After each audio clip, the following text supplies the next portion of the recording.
Is your dog afraid of fireworks? Stop repeating me. Stop! Well, your dog is not alone, and you're not alone. There's so many dogs that are afraid of fireworks, but not just fireworks, all loud noises. It can be thunderstorm, it can be explosions on the outside, gunshots, everything. But fireworks is a very typical condition that dogs are afraid of because it comes with not just the sound, but also the lights, the flashes that are going outside. So here are a few things that you have to know in order to make your dog feel so much better. Number one, avoiding the triggers. Now, because the triggers are the lights from the flashes and the sound, you want to avoid both of them. How do you do that? Well, good question. For the sounds, you want to play something in the background that might be as loud or at least will damper a little bit the sounds from the outside. So usually playing something like music or even the TV in the background will help with that.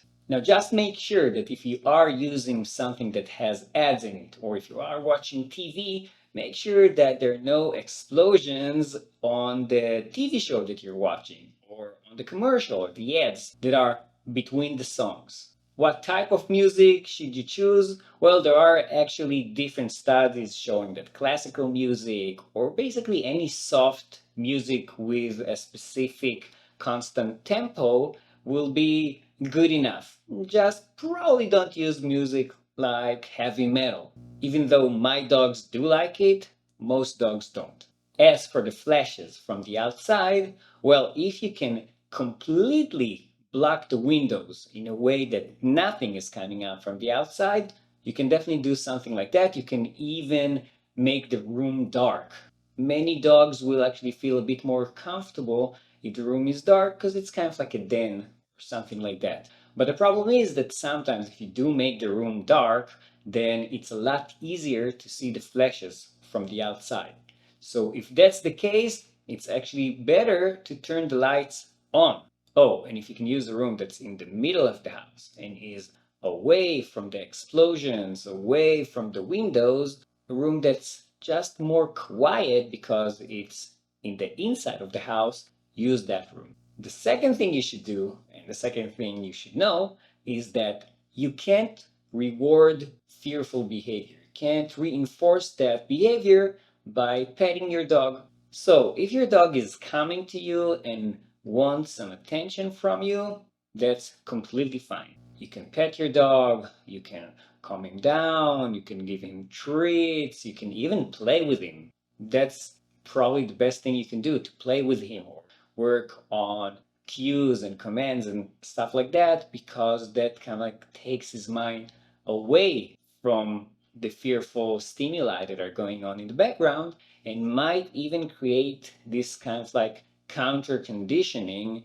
to the background noises. But try to avoid making a scene out of it. So, for example, if your dog doesn't want to interact with you and he's kind of like going somewhere to lay down by himself, don't follow him there, don't force yourself on him, and also don't go crazy yourself. Don't start, oh, poor little doggy, what's going on with you? No, don't do those things. Try to also remain calm and happy. The third thing I want to mention is that in many cases we can actually use psychopharmaceuticals. Now, I know some people prefer not to use things like that, but in many cases it's the only thing that might work, and it's a day and night difference. There is a specific medication which is FDA approved in the US and is labeled for use in situations like that from noise phobia. It's called Silo.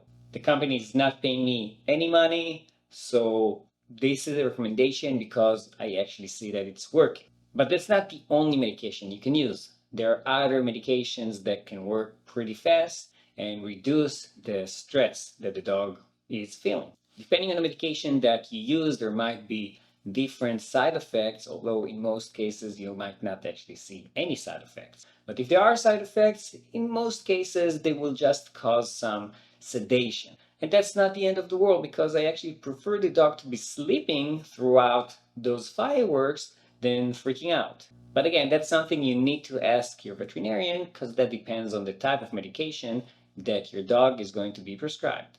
But, and this is an important thing, if you are going to use a medication, you better test it out first ahead of time. You don't want to use it the first time on the day of the fireworks. Why?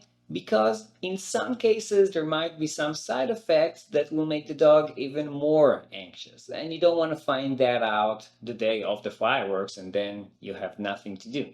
So pick a day ahead of time that you're home with your dog to supervise him for like 8 hours, give him the medication, and see what happens. If nothing happens, or if your dog becomes a little bit sedated, then it's worth trying.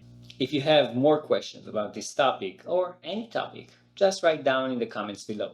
And you can also watch this video